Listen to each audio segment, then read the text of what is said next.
Hello, ladies and gentlemen. Welcome to another episode of the Joypad Podcast. My name is Tom. I am joined today by Megan and one of two mics. I'll let you guess which one. Just kidding. It's Mike Pinto. Mr. Fleming had something he had to do by nighttime, which is a little bit strange to me. Sounds because, ominous. Yeah, I don't think he's a reverse vampire, but I've been proven wrong before. All I assumed is my thought just went to, he's about to be a father, so I'm sure he has many responsibilities that he was unaware of now. Until now. I don't know. I figured he was just plotting and planning for this weekend. I think that's pretty reasonable. Oh, maybe he's making chicken salad. Ooh, much. Why does any of that have to be done by nightfall?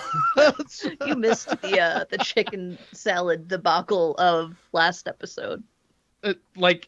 Does nightfall play into it? Do you have to It make does. chicken salad by daylight? Yep. It curdles if it's not made in the sun. Ew. The secret ingredient is vitamin D. Yes, sunlight. It gives it that healthy glow. We talked about chicken salad for like 10 minutes last time, so let's move on from chicken salad quickly. I will not facilitate that discussion because I'm pretty mad on Take it chicken salad. offline. So anyway, we're here, Sans Fleming. We're gonna do our best to talk. I'm gonna throw it over to the one mic that we do have, Mr. Pinto. How you doing? What you drinking? What vid you gaming are you doing? And I don't know, what other gaming are you doing? How's life? I'm not doing any other gaming, just video gaming. I am drinking wild cherry Pepsi. These cherries cannot be tamed. And also water, of course. As we know, hydration is key. Do you think it's like false advertising for them to call it wild cherry Pepsi? Because I can almost guarantee you they do not harvest those cherries from the wild. Hang on. I'm going to look at this bottle right now. Let me guarantee you it will say 0% juice. Yep. Well, that's that too. So, not only are they not wild cherries, they're not fucking cherries. So, it doesn't really matter. Sorbitol and xanthan gum. That's right. Yeah. Video games. I haven't been playing too much. Okay, so mostly I've been playing Super Mario Armageddon, which is the Super Mario RPG ROM hack that I downloaded several weeks ago. And boy, it's a humbling game. For someone who has been very good at Super Mario RPG, and it is one of my top games of all time, I get my ass kicked a whole lot. And it's they made the timed hits more difficult, and also you have to do it twice. And if you don't nail those timings, the ratio of damage, you'll go from, like, if you time it correctly, at this point I'm doing like almost 5,000 damage per hit, and if I don't time it correctly, it's like 200. Wow. So you really want to nail those timed hits. And bosses get to act twice per turn, and it's difficult. It's difficult. I'm currently at Booster Tower. Not too much has really been changed story-wise. I think most of the changes are going to be in endgame content, but I get to talk to Rosalina and Luigi and DayZ, who were very much not in the original Super Mario RPG. Rosalina definitely didn't exist as a character. I'm pretty sure DayZ didn't either at that point. So nope, DayZ. She was in the Game Boy game. In the Game Boy game. Yeah. And that's really all I've been playing. I've been doing some Stardew here and there while I continue my binging of Hell's Kitchen, season 19. Represent. Stardew is still going good. I'm in fall of year 1, making all the alcohol. And also I have like exotic fruit trees because I have the Ridgeside Village installed. Not meat trees or whatever the heck. They're just like weird fruit trees. I had that installed and I couldn't bring it upon myself to plant meat trees. It just seemed way too strange. Awful. Yeah. The same mod lets you like kill cows for meat and stuff like that, and I simultaneously could not do that. So Yeah, I don't want to do that. I also played a little bit of Fights in Tight Spaces, which is the deck building roguelike game where I know I've talked about it before. Oh, I've played that. I think you recommended it to me. Yeah, you That have sounds interesting. you have cards, and you're a government agent that has to infiltrate different gang hideouts and beat the crap out of them using your cards. That game is also pretty hard, and I play it on easy mode, which is not something I commonly do. But yeah, when you get to play that game well, it is so satisfying. And when you're not doing well, it's infuriating. Which I guess a lot of games are like that, to be honest. But I don't play too many games like that, so it probably just feels worse for me. Well, and it's like your first time really playing it, so you're still getting used to it too. So your opinion might change if you do more or less. If I get better at it, which might not happen. And get good, scrub. Yeah, I know.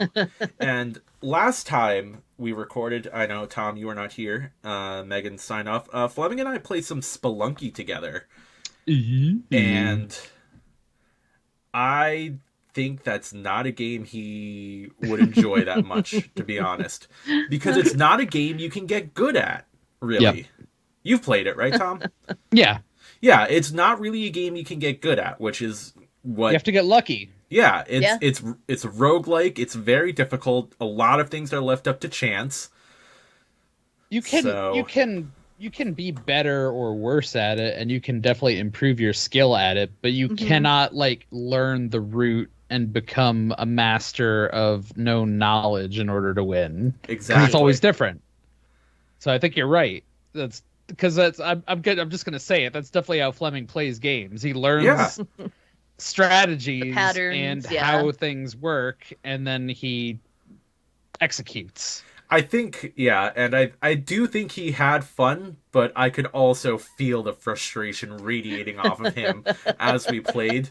And both of us were like, I don't know if this game would be easier or harder with 4 people. So I feel like it gets harder. Yeah, I think one of these days we'll have to try it out. But playing it with him was an interesting experience because, like I said, it's just not a game that you can improve your skill at it, but it's only going to do so much, basically. But yeah, I have an appreciation for those games. For a long time, I thought roguelikes were kind of strange, and I wasn't really sure if I was into it at all. But I'm scratching my head. I know there's been one that I've been playing here. They're like not overcooked, but like Played Up. I think is like a really well crafted roguelike. And granted, it's the cooking simulation take on that, but like just the way that everything can fall into your lap in different ways, but you have a certain set of options, so you can kind of plan around some of that. Is really, really good in a very simple package. So I mean, I think there's great ways to do it, and there's ways that are more or less fun. Depending on who you are too, because there's certain people who definitely enjoy an extreme challenge, but that's not me. So, Played Up, I think, is my kind of perfect example of a roguelike. That's about it for me. I had more to talk about than I thought, but we haven't. How dare you? We haven't recorded in a little bit, and I haven't spoken to you in like 2 weeks, Tom. So 3 weeks, 2-3 weeks, spoken to you with voices. Well, I mean, it's strictly a professional relationship. We don't talk outside of the podcast. Yeah, I know. Gross. Or just act like we do. Yeah. Anyways, fuck you, Tom. Megan, what are you up to? What have you been playing? What you drinking? Other relevant questions. Word. Not much is up. I'm enjoying Wegman's finest lemon lime seltzer, and some leaf water as always.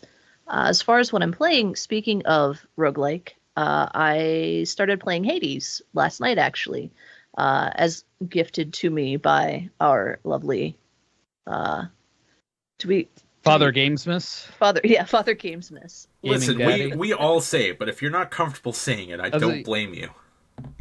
Gaming Daddy gifted me some games, as Gaming Daddy does. Oh, it just sounds so much more entertaining coming out of your mouth. Thank you very much. You kind soul. I really appreciate it. But yeah, I started playing Hades last night. I'm really enjoying it. I love the graphic style of it. I'm a huge fan of roguelikes. You know, I talk about Binding of Isaac all the time.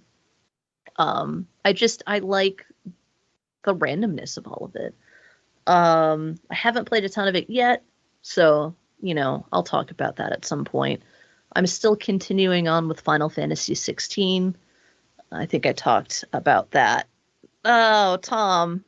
I wasn't here. Is it good? I haven't started it yet. Uh-oh. Why don't you go back and listen to last episode, Tom? So Yeah. it's not a bad game. It's just not a good Final Fantasy game. Okay. So it's like it's definitely an action game. The story is awesome, visually amazing. There are some really cool big boss fights because like from the trailers you saw that there were icons and stuff. Yeah. Like yeah. So you had Ifrit, Shiva. Those moments are really cool, but like the overall fighting, it's just button mashing. And then you have like your R2 and triangle for like a powerful attack, and you have R2 and square for a powerful attack. They've like really oversimplified everything, even down to the actual items. So like you don't have to worry about a party member going down. Like the only person you need to worry about is Clive, the main character. And they give you like a hot button, like you use the directional pad to heal yourself. So you have like potions, high potions, and then you have different tonics. Like I think there are 3 different tonics. Like one increases your defense for 30 seconds, one increases your strength for 30 seconds. But like way simplified. There's no party management at all. Even like the leveling system, as far as like what you're dumping your skill points into, it's just beefing up those big powerful Did they turn attacks. Final Fantasy into a Soulsborne game? It's not even a Soulsborne game. Yeah, no, it doesn't even. I mean, it sounds like they're hitting the eject button on the RPG concept, which I think is what a lot of people are doing. It's I think 7R does it right. Yeah. I got to be honest. I think that's the best fusion and kind of end game of that RPG concept we're going to see for a long time. It's a little bit disappointing for me to hear that it's not orchestrated as well there. And actually, like in my head, I was just kind of thinking, oh, it sounds like they put the Drakengard team on this. Because I don't know if you guys ever played that, but that was a Square game that was very action. Yeah. I don't even know if I want to say RPG-y, but like you were straight up doing regular attacks or stronger attacks most of the time. And that's what it is. It's like not... It's whatever. Even the side quests, they're all, for the most part, it's like a fetch quest or go beat up this small mob of enemies, which takes like less than 5 minutes. Take that, chumps. They do have, because I've played more of it, like I want to get through it because again, I am actually really enjoying the story. So I do want to finish it and see how it ends, but like they have a bounty board. So they have like your high level monsters that like you'll go and fight. So like huge health bar, but even that isn't overly complicated. It's just again hack and slash. Like there's like elemental damage doesn't mean anything. Because again, like with the icons, you have, you know, Ifrit who's fire, you have Shiva who's ice, and it doesn't matter. It's just kind of like how many skill points you're willing to dump into a particular skill to beef it up, but I don't even really notice much of a difference. So it's a bit of a letdown. That's disappointing. Yeah. Can I throw in a random general Final Fantasy gripe? Sure. Why are okay, so all the Final Fantasy games have summons, right? Why are they called something different in every game?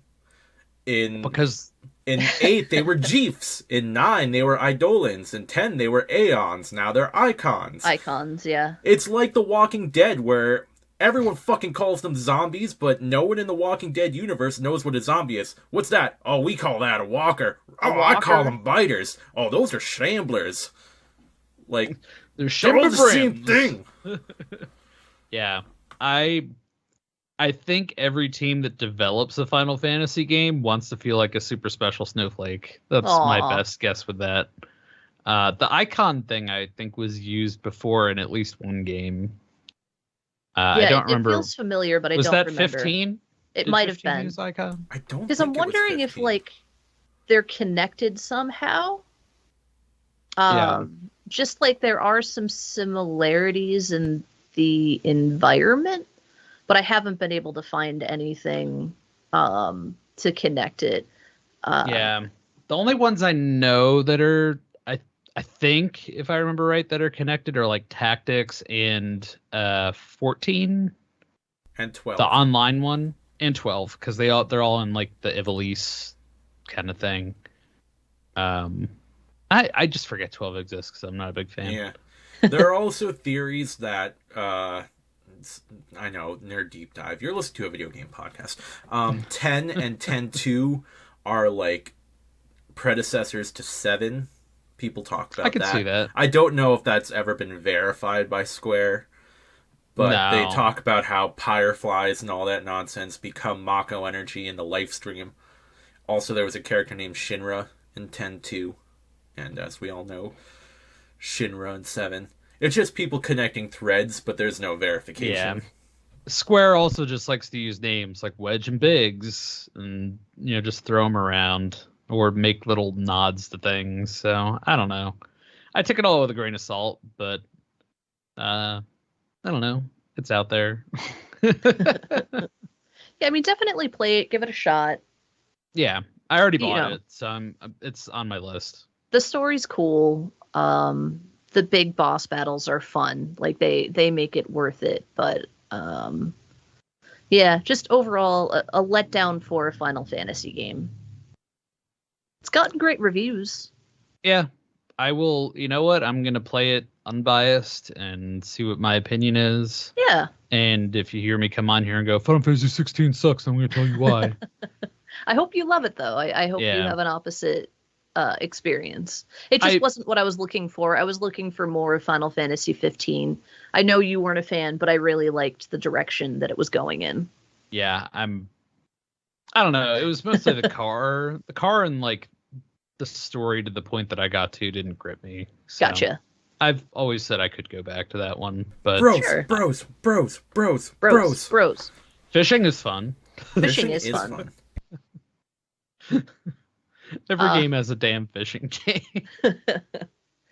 Yeah, that's my Final Fantasy 16 story, and I'm sticking to it for now. The only other game I'm playing is, and I don't know if either of you have heard anything about it, but it's amazing, Dave the Diver.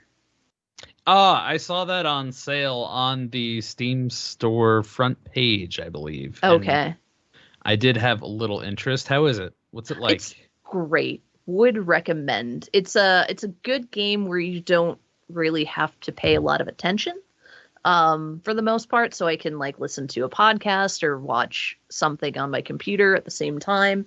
But yeah, you're just a scuba man named Dave, and during the day you dive for fish and try to unlock mysteries of the sea, as well as upgrading all of your equipment. And then at night, you help to run a sushi restaurant. So, like, you're setting up the menu at night. With the fish you catch? Yeah. Nice. Yeah, it's real cool. So, like, you're setting up the menu, any special dishes, drinks, and then customers come in and they buy that shit, and you have to deliver the plates. You have to, grate wasabi. You have to pour tea, get beers for people. There's sometimes special nights where like, oh, it's the jellyfish festival in 5 days. So you better catch as many jellyfish as you can to make all of these dishes. Or you'll have, it's almost like a mini boss encounter where like one is a food critic and she wants to try this dish. So like you'll have to go out and hunt for specific sea creatures. So it's like really a lot of fun. It's super cute. I love it. I highly recommend it. I've been spending a lot of time on that game. So 10 out of 10. It looks delightful. I have a trailer up over here. Everything about it looks wonderful. I have everything you've just said and everything I've seen in the trailer. Nice. It's $20. I'll probably get it. Why not? It's not a bad price. There are a few more things involved. Like as you catch fish, it's like a Pokemon trading card game where you catch a fish and you get the card for that fish. So it's like gotta collect them all. You do stuff for like a research society. They have their version of what's that sea group that's like it's like PETA of the sea. Oh, I know what you're talking about. Ocean Gate? No, not Ocean Gate. No, not Ocean Gate. Not at all. But it's like their version of it, but like silly. So it doesn't take itself seriously at all. Like the ones that like do the whale hunting. Yeah. I can't think of what their name is, but that's what the group reminds me of. So I'm not saying it's silly, the people that do it in real life. It's just, they made a version of it in the game. I'm going to stop talking now. That's fine. You just convinced me to buy the game. Whether or not it's from the veiled attack on the PETA of the seas or not, I'll never tell. But yeah, that's about it for me as far as what I'm playing. Tom,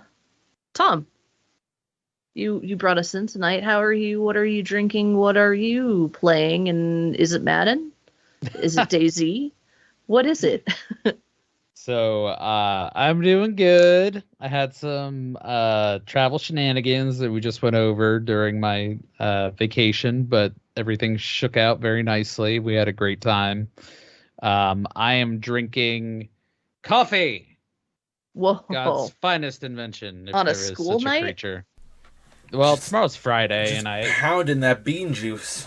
I have summer Fridays, so I almost don't count it as like a real Fair. Friday. But yeah, having a little coffee, trying to wake myself up so I can be a good podcasty boy. It's actually maple bacon coffee. What? Because I ran out of my normal stuff and I just had like old Bones coffee pods. One now of all which you is have peanut butter and jelly. is and the novelty other is coffee. bacon. Yeah, for real. That's what I've got. And it's good. And I had some nitro cold brew, so I actually put some nitro cold brew on top of it, and it got foamy, and it was delightful. It was coffee on coffee crime, and it came out just right, and it was fantastic. So I'm finishing it up. I don't normally drink just straight coffee, but it's great. I have been playing some Madden, as one might expect. Yeah, actually, while we were stuck in the airport one night, I had my laptop with me and I turned it on and I did a fantasy draft in Madden, and then went about the course of moving my team to Austin to be the Austin Armadillos, then moved my team to Orlando to be the Orlando Wizards. So I just did a second-year draft with that team after winning the second Super Bowl for them, because that's how I play that game. It's not that hard. And it's Madden. I'm already bored of it. Outside of that, we've been playing Tears of the Kingdom still. Nice. We're very far along. Like, I'm pretty sure we're like within striking distance of just beating the game. It might happen tomorrow night. I've just been dragging my feet because it's fun, and I don't want it to be over. Done. Yeah. But it's God, it's great. I love that game. Like, they just did such a good job with it, and I can't like applaud Nintendo enough for making a good game. I would consider playing it again even, and I don't do that with a lot of longer games like that. But we're still finding new shrines. We just completed, there's a set of armor called the Fierce Deity armor, which turns you into the white-haired like light blue tunicked Link from, I think it's Majora's Mask, where you can just like beat the shit out of Ganon at the end of the game. Yep. If you're wearing that mask. So it emulates that, but it increases your attack in this game. And it takes a lot to like upgrade that one after you find it. So we went through like that whole process, which was kind of fun. Like it gives you something to do. It makes you fight really hard enemies. And we just finished that. So I'm like, okay, we're kind of at the spot. But been making interesting creations. I found one recipe online for you can make a hover bike with like 2 fans and a steering stick if you put them together just right. And then you eventually get an auto build feature where you can save recipes. So I have it saved. So every once in a while, I just build myself an Akira light cycle and I float around above the clouds. It's great. That's awesome. And I built another one that's like a weird, like two-wheel 4-wheeler. Because I was trying to see if I could get it to be a Segway. And more or less, yes. But I had to put on a 3rd wheel, I think. So that's pretty cool. It's just fun to experiment. Like I'm never gonna build anything crazy like you could find on like some of those crazy YouTuber channels, but the experimentation options they make the game a lot of fun. You can do different things a lot of different ways, and it makes you feel cool, and I like that. I like games that reward creativity. Damn it. So I support it. Thank you.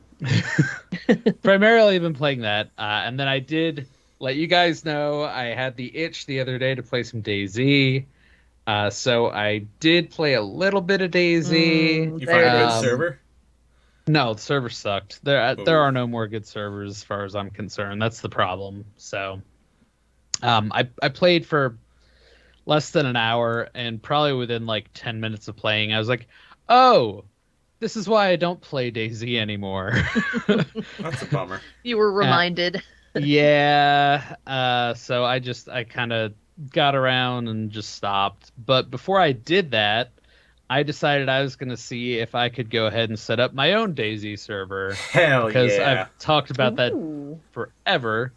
And I did indeed figure out how to set up a DayZ server. And I did indeed, at least as far as I could tell, get it working.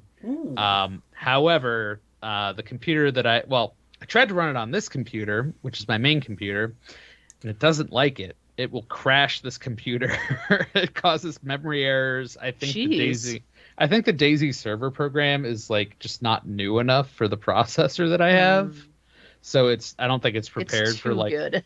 Yeah, I mean, well, in Pinto, you're on a 12th gen Intel processor now too. So I think DayZ server just doesn't want to run on something like that. Well, we don't have to worry, Tom, because they're making DayZ 2. They are. Woo! I saw that. Who the hell? Like, why? Just why? Like I said, they never fucking finished DayZ 1, so like, they just said, "Here, modders, make our game playable, please." I mean, they're just going to throw a coat of paint on what exists now and put it out there as DayZ 2. That's all they're going to do. And charge you $60 for the privilege. It's so stupid. From a thing that started off with such great ambitions and heights, it's fallen so far. But modders do great things, and they make DayZ a thing that can be great. So my PC that does support running the server is on Wi-Fi. It gets very high ping even on LAN. I don't know how playable it would be to everybody else, but maybe somewhere down the road, a year from now or so, if I have a wired connection, I may be able to set up a DayZ server and actually run one. It actually was not very difficult. Once I got it going, I found a good tutorial. It didn't take all that much effort. You just have to go through like a Steam command prompt app. I say apt. Apt. It's very apropos. But it's strange to have to do that. Like, you can't just download DayZ server. You have to go through the command line to download it, and you have to know the code of what you're trying to download. But once you download it, you just like punch up a couple little scripts in like configuration files, and it'll launch, and you can play. I haven't tried installing any mods, but that would be the next step, and then it's just kind of Gucci from there. It's not that difficult. Well, faithful listeners, if you subscribe to our Patreon when we get our DayZ server up and running, if you subscribe to the highest tier, you can play on the Joypad DayZ server. None of this is real yet. It has a name. Oh, shit. It's called Banana Hammock Adventure Double Plus. Yes! And I will be inserting an image of Dr. Todd from Scrubs sporting a banana hammock as the primary cover image. For the loading screens. Yep. But yeah, that was just the other day. I just messed around with it for a little while and kind of had my fill of DayZ before I thought that I would. I thought I was going to want to play more. Well, also, that's a game that's not as fun when you play it by yourself, too. So, yeah. Because Megan and I showed some enthusiasm for playing again. I noticed Fleming was oddly silent, but maybe he just didn't answer. It's a game, too, that, like, it's hard to get going. But once you hit, like, a midpoint in where you want to be, you're kind of like, yeah, let's go. I can get all the things. I can do what I need to. I'm not going to die of starvation standing outside of a car in front of an admin. I'll be okay. Again, I know I talk about this almost all the time when we discuss DayZ, but it is such a pinnacle of the peak end principle where it's just an hour or two of, especially if you don't have a car, so in the beginning, it's just you running around going, oh god, I have to eat my can of beans. Where am I going to find food? I don't have a can opener. Oh my god, there's a pack of wolves. I'm dead. Yep. Oh, the fucking pack of wolves. You had to open up that wound. But yeah, I don't know. We'll kind of see if the itch decides that it's more than a one and done kind of thing. I'll see if I can find a better server. Our good friends at Blacklands still having a Malsk server going on. I do see messages from them from time to time, but I don't know. That one's a little tough because it's all snowy and complicated, and I don't know the map. But maybe. I mean, you're still in their Discord, so I am. I gave them money at one point. You did. They actually opened up a channel where you can get certain perks. Like, they don't advertise it, but like if you give them money, there's a little channel where you can pick a loadout to start with. So they'll give you like a non-shit starting kit. I've just never used it. So that's cool. It's nice. I mean, I gave them like $20. They're like, here, have a gun have some to stuff. Start with. Yeah. So, and they're nice. I mean, like, the guy that runs that server has always been really cool, but I don't know. We'll see. DayZ's always a flirtation. It's never, you don't want to marry it because, it's not going to treat you right in the long run, but but man, you have some fun times occasionally. And other times it really pisses you off. Peak end principle. It's an abusive relationship to a T. I would play it again if we found a tolerable server. Yeah. Yeah. I'll see. It takes a lot of work just to find a server is the problem, because I want to do one that like has those missions, because otherwise I find it boring. Yeah. Otherwise you're just driving around doing nothing. I'm like, yeah, okay.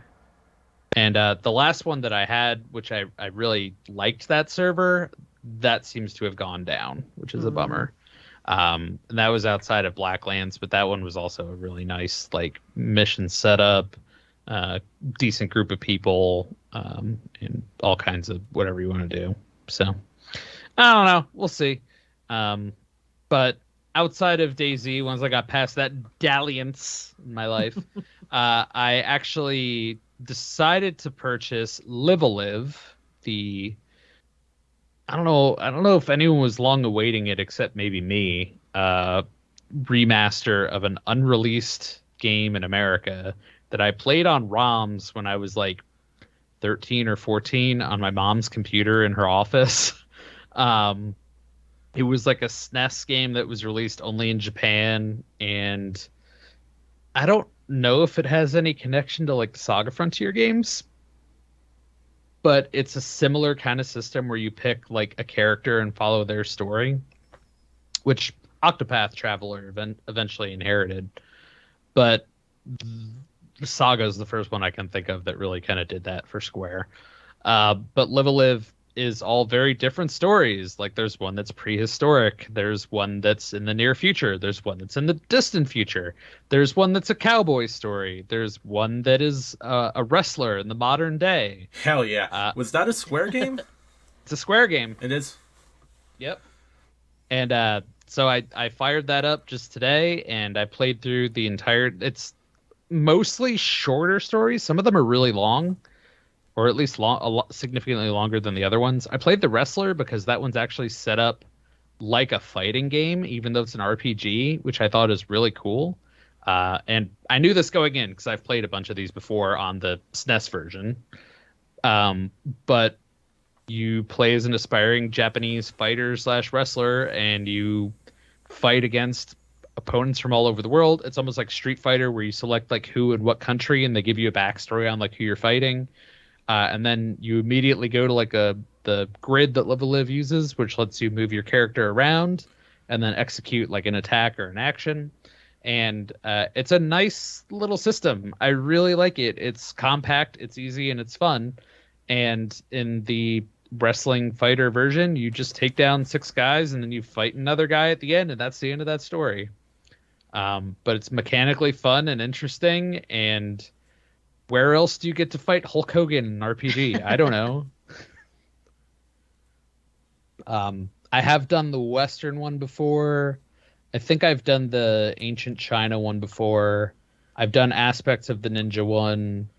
And I don't think I've done too much of like the future prehistoric ones before. But they're all good.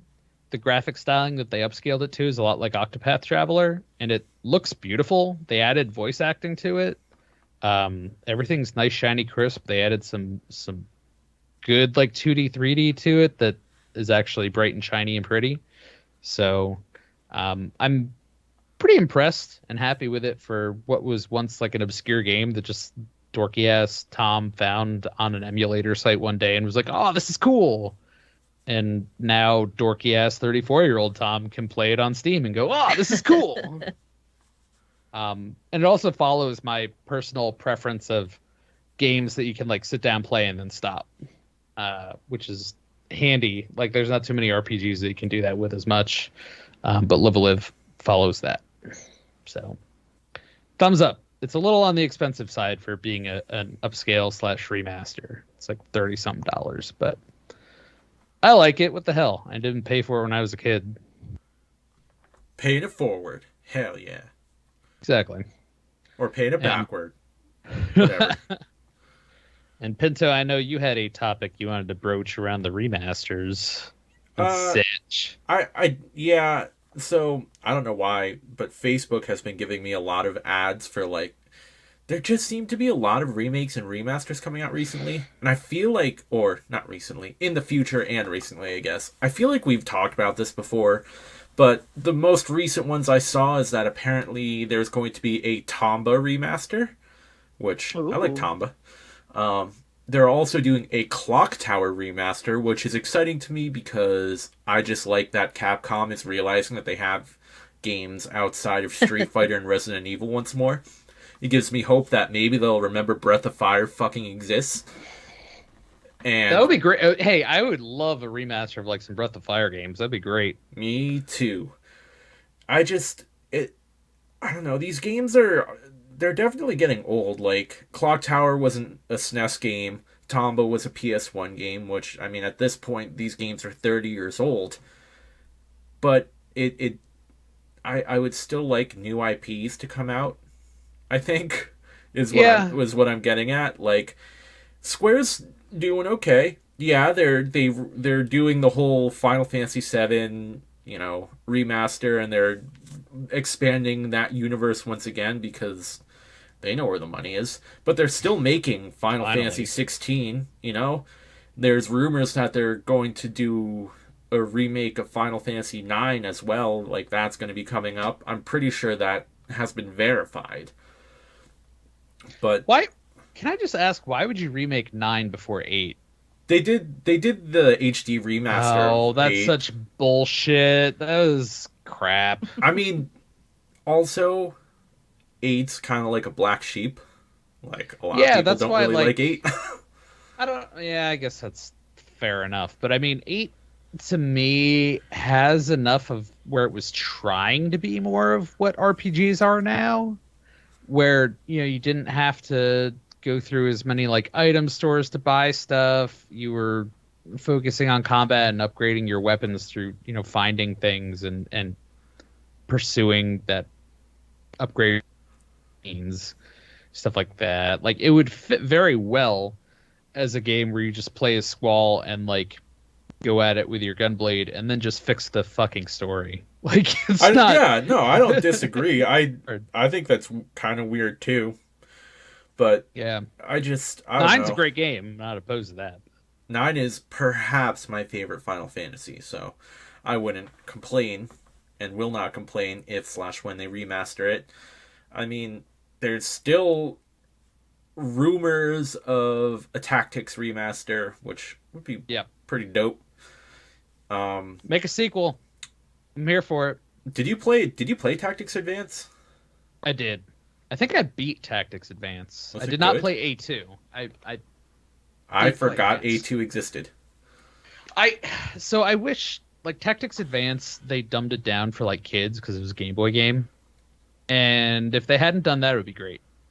Because it was interesting. And they introduced almost like a Final Fantasy IX kind of style where you learn skills from the weapons kind of situation, or armor, things like that. So you couldn't hilariously glitch out the spells list like you could in the original Tactics? Nay. Damn. Nah, they fixed that by then. But yeah, no, I agree with you. I am happy to see some of these games that really need like a upgrade treatment to get pulled into modern gaming. Yeah, some of these games have aged like fine milk. Like, if they remade Silent Hill, I know they're doing Silent Hill 2. Silent Hill 1 could really do with some love, especially because the only thing it's ever been released on is PlayStation 1. Where is the Dino Crisis remake? Again, Bring Capcom. back Dino Crisis. Capcom, get your shit together. It's Resident Evil, but with dinosaurs instead of zombies. And look how... Oh, it's great. Yeah, people love Resident Evil. People love dinosaurs. Exactly. Would I feel bad about shooting dinosaurs? Maybe. But I played the Jurassic Park arcade game, and I loved that shit, so... I played Dino Crisis, and I played Dino Crisis 2, and let me tell you, when you get a tank gun and you get to shoot things and pop these giant dinosaurs in one hit with this giant anti-tank gun, Turok. It's great. Turok. That's the next one they're gonna do. They already did a little bit of that, didn't they? They did, I think. Yeah. I forget what it came out on, but they did, like, I think it was the first and second game. Not like a remake, but a remaster or something. They could do better with some of those too. Like, I feel like if they really tried with the Turok game, they could just like revamp that franchise and make like a good modern Turok game. Oh yeah, absolutely. So like that, I think speaks to the middle ground. Like, use your IP, that's cool, but like make a new game. Like Tomba, there's no reason not to just make a new Tomba game if you really want to keep that IP going. And Tomba's cool. Tomba's stylistic. Fucking go for it. I'd love a new Banjo-Kazooie. Hey, they made Ukulele. Did you play that? I didn't play Ukulele. It just didn't feel the same. I want my bear and bird. Yeah, exactly. Why does Bear and Bird sound like a really like hipster cafe? It probably is in at least like 4 or more different like hipster towns. Like Portland probably has like 6 bird and bears cafes. Yeah, called definitely that a northwestern. Yeah. I'll ask Nate. Nate, have you ever been to a restaurant called Bird and Bear? Yeah, I've been to Which 3. one?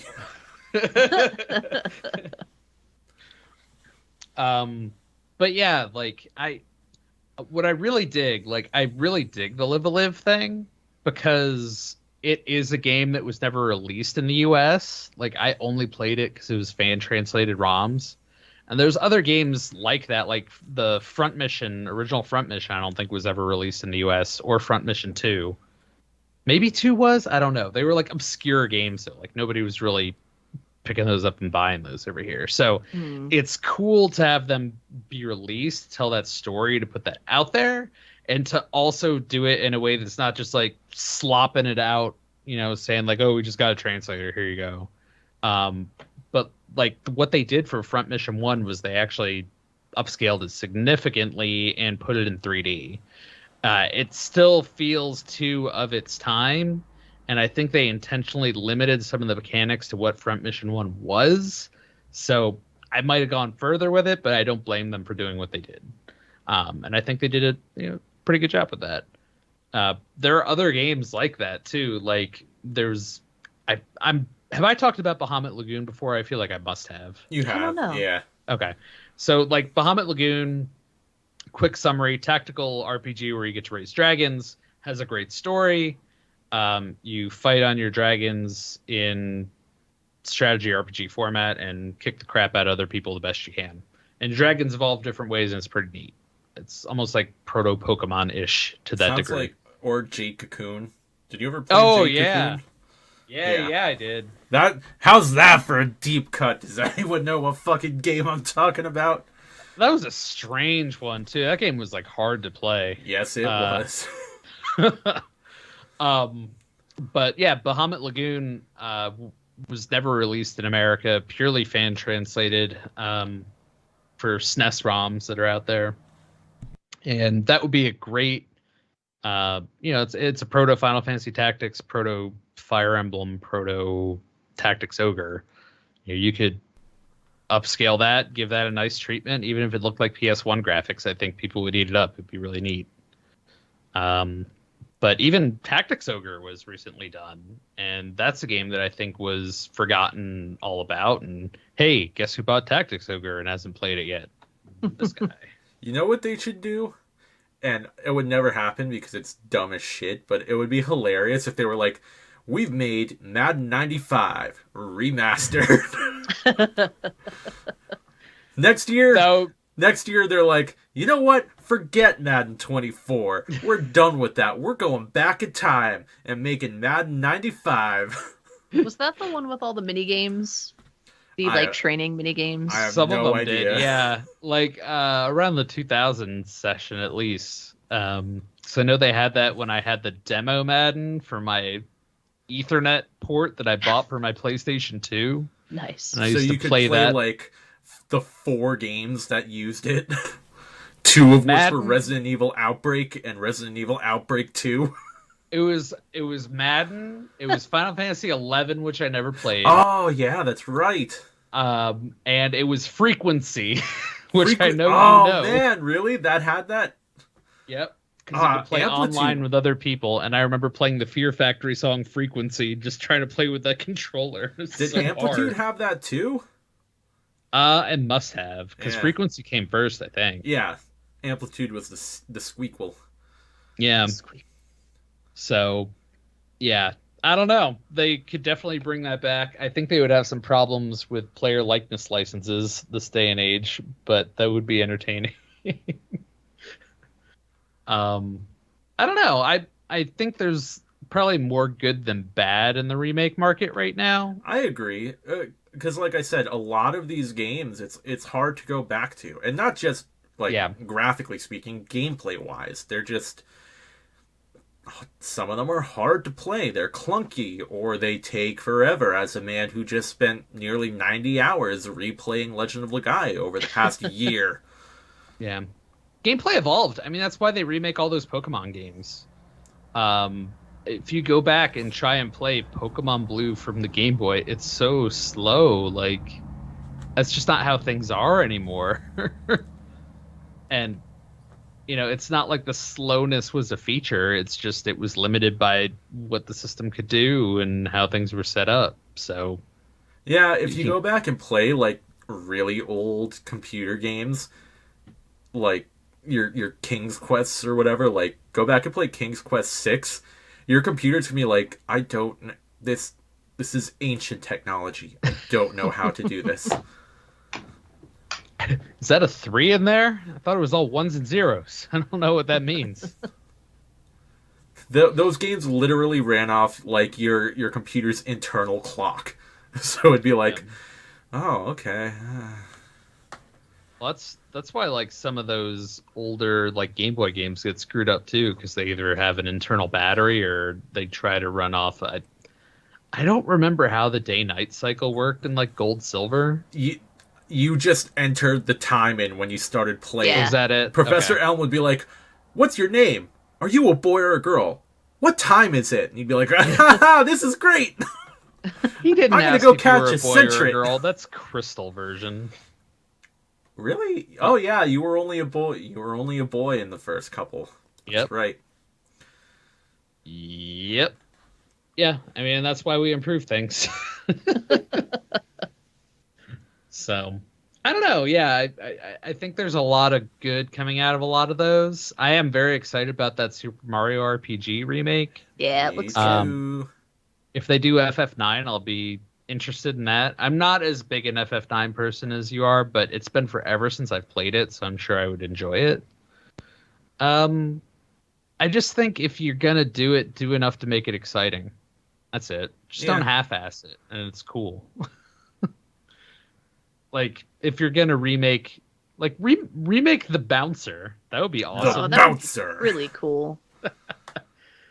Or remake Zone of the Enders and make it longer than a 6-hour game. That would be cool.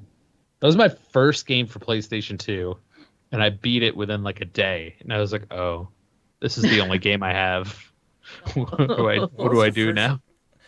I think Final Fantasy X was my first PlayStation 2 game.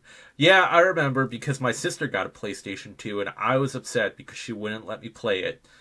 And then I got my own. Cool story. That's some bunkus.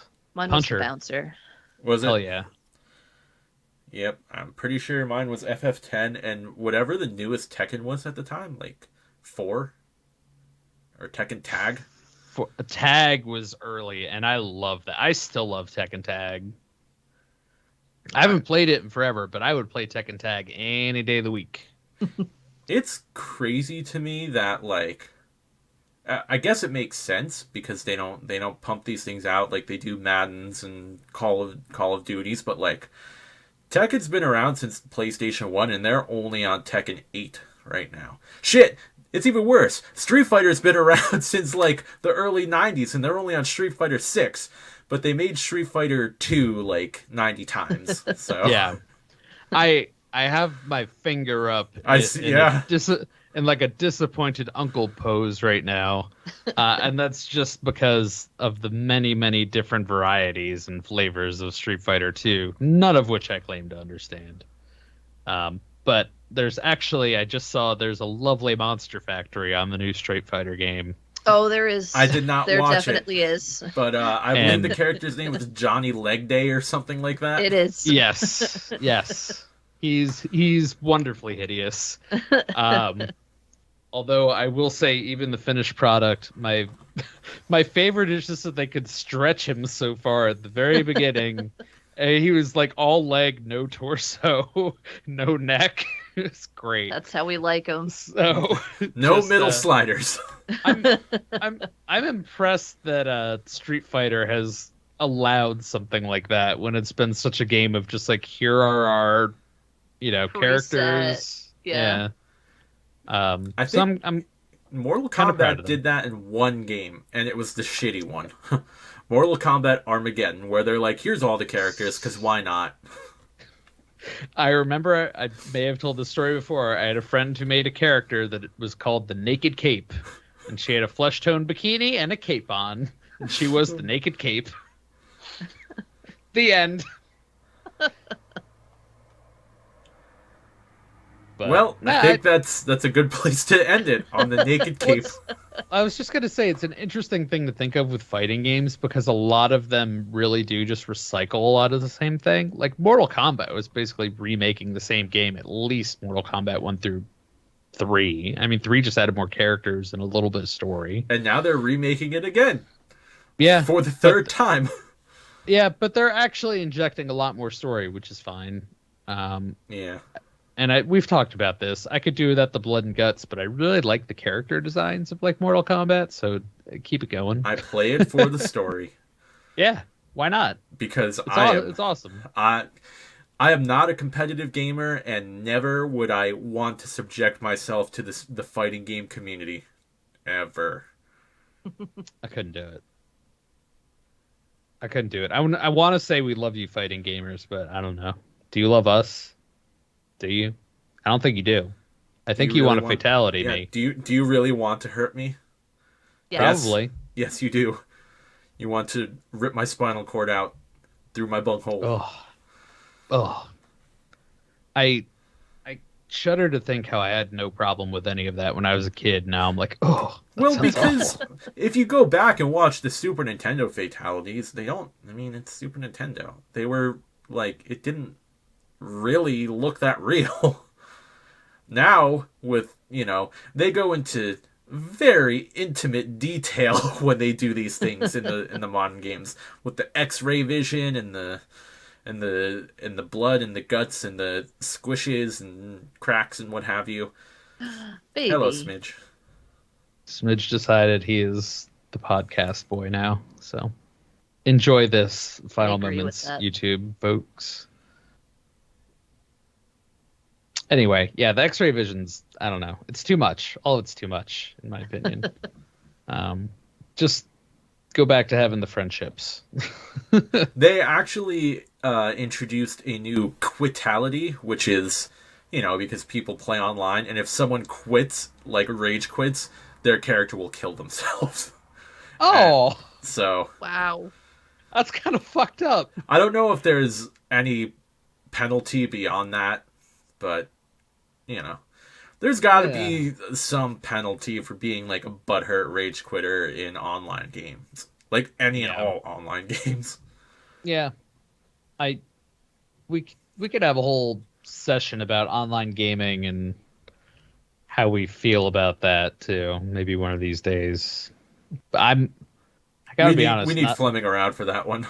We do. He has strong opinions. I'm probably on the opposite side. I'm just, I don't know. I can't really deal with it unless it's like some sort of co-op scenario. I could never do an online fighting game. It's just... Oh, no. People talk too much shit. I want to beat the shit out of them in real life. I know we're just about done, but there were so many moments in college where we were playing 3s or 4s in StarCraft, and boy, Fleming would get so upset. And sometimes, Tom, you would get upset too. Not all the time. I think if it was just like a bullshit game where people were doing bullshit things, and I would be like, I like playing games with my friends. That's why I don't like playing that type of game, because I don't like getting upset. That's why I don't understand how Fleming can do it all the time. And he's like, I like this. I'm like, no, you don't. Yeah, and then you watch him play, and he's hunched over at his desk, literally sweating. And you're like, this is fun for you. Like, yeah, that was the moment I knew I was not a competitive gamer. And I challenge any of you to watch him play any sort of RTS game and think that you are. Anyway, my last remark is just that I'm also considering Diablo 4 because I think it would be a fun game for me and my wife to play together. She's very into that kind of thing, and I think she thinks it's neat. So it's the only way I'm considering playing that. The end. Give it a shot and report back. Yeah. All right. Well, any final words on what we've discussed or what we haven't discussed? Nope. I don't hear any final words. So here are my final words. Check out the Joypad Podcast at joypadpod.com. Check out our social media presence and all of our emails, YouTube channel, all of that out there. We have new videos being posted fairly regularly. We've been doing some here and there. Summer's hard. We haven't had as much time to be able to get together and play games recently. Hopefully we will remedy that. Though my new work schedule may hinder that with the getting up at 4 a.m. every day. I get it. I have a meeting. It's not 4 a.m. I have a meeting that starts at 7:45 every day now, so that's bad enough. I'll have That's been at work dumb. for 2 hours and 15 minutes when you start that meeting. Yeah. I salute you. That's all I can say. Well, salute my shorts. No. Okay. Nickelodeon owns that property. Man, you remember the Adventures of Pete and Pete? All right, let's end the podcast. I actually have to say on that note, I went back and started watching The Adventures of Pete and Pete, which holds up. It's a fucking great show. The theme song, number one, will get stuck in your head. Two, I got really depressed watching it. Oh no. Because it's such a like, this was what like 90s summer was like and life as a kid. And then I was like, I'll never have this again. And I just went into like a spiral and it was awful. Like I both was conscious that it was a great show and I was enjoying it for being a great show and that I had to stop because it was literally depressing my state of life. Nope. So now I watch The Sopranos, which is all about murder, and I feel fine. I started that. Did Murder? you? Oh, I did. let's talk in a minute. Anyway, folks, if you're feeling depressed watching a TV show or a video game, turn it off and try another one. Don't Like do The it. Sopranos or That's Breaking the Bad. strategy. It's The Sopranos is great. And avoid that depression and stay joyful. Goodbye. Goodbye. How far in The Sopranos are you? I started the second season. Okay, I'm like at the same spot.